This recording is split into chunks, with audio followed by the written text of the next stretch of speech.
Right, I'm super excited about this video today because I got a piece of gear that essentially allows you to turn any pedalboard into a modeling rig. And that piece of gear is from RJM. It's called the Mini Effects Gizmo X. We affectionately call it the MEG X. And what it is a loop switcher. Now, you've heard me talk before about a loop switchers. You think about kind of running to the grocery store to pick up milk or something like that.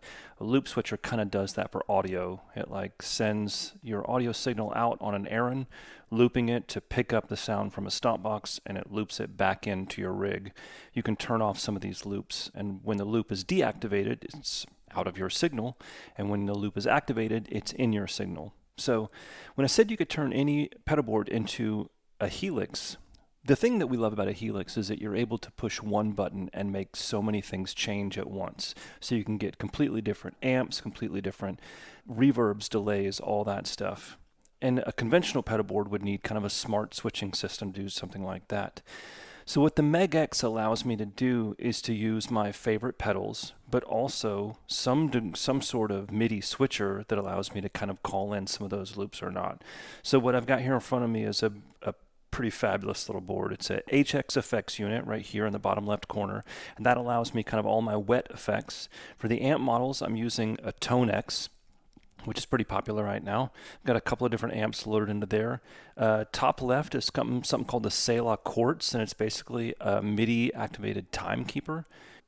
Next to that is the RJM Full English, which is a full MIDI programmable overdrive pedal. The MEG X is this kind of long black box at the top of it. You see some of the loops in the back of it, and we can talk through some of that stuff as well. Notice this pedalboard is not super neat and clean. This is actually just kind of down here for proof of concept. If I was actually going to use this as a forever board, I would either pay someone to do it, or I would make it really clean. So in front of that, you see a Free the Tone Tri-Avatar, which is a tri-stereo chorus. I've got a couple of compressors on here. The Little Keeley, which I love. It's super squishy. It's a little bit noisy, so I don't always use it. My always-on compressor is the Origin FX Cali 76 in the top right. And then I've got essentially Vemoram's version of an ODR1, of a Nobel's, but it's their Shanks ODS one, which is awesome. And then I have this little Wonder Boost down up front, which is an awesome little boost. Now, I love these pedals because they all have their own distinct personality. There is a Nobel's in the HX effects, but I like the Vemoram better. I think it sounds way better. There's a couple of different compressors. These compressors, as a matter of fact, are in the HX effects. I think the hardwire ones sound better. And tri-stereo chorus, like this blue pedal in the middle, is one of the hardest effects to duplicate in the real world because it used to be a one-space rack unit from the 80s, and it's really great and warm sounding. This pedal is the closest thing I found that gets me back to that. Now, this rig I would call a smart rig, and says it's kind of like turn any pedalboard into a helix, because what I can do is push a couple of buttons and make sweeping changes across the board, and it's pretty fantastic. So if I hit the Selah and I advance to the next song, you'll see some of the blue lights over here on the front of the MEG X light up, and what that's doing is it's activating combinations of pedals here. So if I load a new song, not only am I loading a new tempo, which you'll see on the blue light right here, but I'm loading a whole new pedal board in the HX effects. I'm loading a whole new collection of pedals, or a whole new arrangement of pedals for my hardwire pedals. And it's actually even loading a new bank in the Full English programmable overdrive as well. So that's the first step. I load up a new song essentially with the Quartz, and that sends a program change to the HX effects. Now the HX effects I have in snapshot mode right here, and I have an intro verse, a turnaround, and a chorus. And you'll see that when I activate those, you'll also see different lights light up over here, because again, these allow me to send CC messages over to the RJM and activate different loop combinations as well.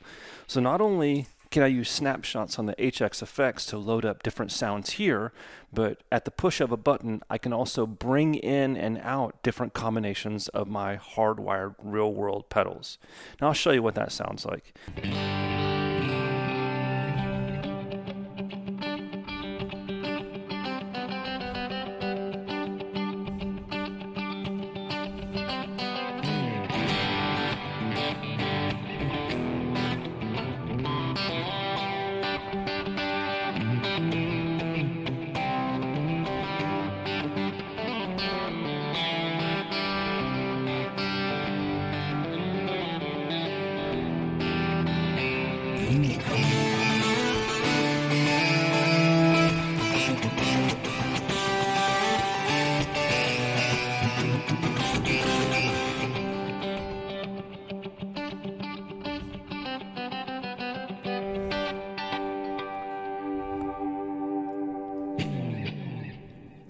Now that's cool, but it actually doesn't even stop there, because if I hit the mode button and I go into the pedalboard layout, I can also send continuous controller messages from here. And this is all MIDI language, and I'll show you how to do this on the screen. But I can activate the full English, and I can bring that in and out. So if you look over here at the loops right there, you'll see loop 4 turn on and off. And what I'm doing is I'm bringing the full English in and out of my signal chain. Okay, so to set the MEG X up so I can make those CC changes, continuous controller changes, I'm actually going to go in this top left thing right over here, go to MIDI settings, and you'll see that loop 4 is the one where I have the full English on. And you'll see that that is CC 83 right there. So I'll go back here. What I want to do then is go into this, and you'll see that I've got my snapshots set up right here. Intro, this is actually I'm using as that first chorus, and then the big, humongous turnaround. The final chorus I've got as a different snapshot, just because I wanted to be able to kind of solo out over that or play a little bit more aggressively or obnoxiously, depending on your opinion of that kind of thing. So if I go up to here, the window, you're going to see the command center or command shift N. These right here are instant changes that are happening. So if I highlight this one right here, this is where I'm loading different banks and programs within the MEG X. So again, if I go back to the MEG X, you'll see that I've got different programs here. So these are my program changes, 1, 2, 3, 4, 5, and these are just sections of the different songs of the set for the day. So I've got these different snapshots loading different one. The bank, the program is number 4, for instance, on that one. So what I've also got going on here is to this button, I've assigned the same thing. I've assigned a CC toggle, a continuous controller message here as well. I've got it on the correct MIDI channel, and then I've put in that number 83, which is what we said is loop 4.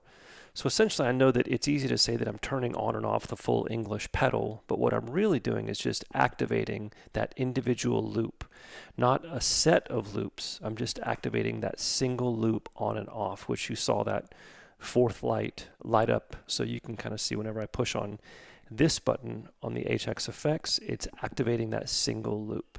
So this is preloading a program change, a set of loops or a combination of loops when I load a new snapshot. And then once I'm within that snapshot, I can hit the top right button, or what HXFX calls button number 3, to turn on and off the individual loop. Now I've also got the full English up on a riser too, and the right button, the red button, turns it on and off, so you can see that that's on and off. But I don't really need the on and off because I can bring it in and out of my signal chain, so that's essentially turning it on and off. But what I can actually do, since it's up on a riser, is I can scroll through those banks of 4 presets in the green channel, right? So if I change 2 different songs, you'll see that I have a yellow bank, I have a red bank, and I have a green bank. Now it will actually hold a lot more presets on here, but I just had 3 songs this morning, so I only have 3 banks, and it allows me to loop back through those so I'm not infinitely scrolling and trying to get to the end again. But this allows me essentially this kind of pedalboard layout, and something like the MEG X and something like the HXFX allows me to use any combination of my favorite pedals and then be able to bring them in and out of my signal chain in real time. And especially at the speed of music, you know, whenever you have 4 beats or 2 beats or just the intro to come up with your next part, the last thing you want to be doing is tap dancing. So this is kind of one of those one button changes everything kinds of scenarios where the MEG X allows me to turn my conventional pedalboard into essentially a modeling rig. Now the RJM phrase that they like to throw around is that they play nice with others, and I would say in this case the MEG X actually turns some of my favorite pedals into way more usable rig, and it makes me feel kind of like I'm back in the modeling world with some of my favorite pedals instead, or kind of back in the traditional rack rig world. That's it. Enjoy. Play on.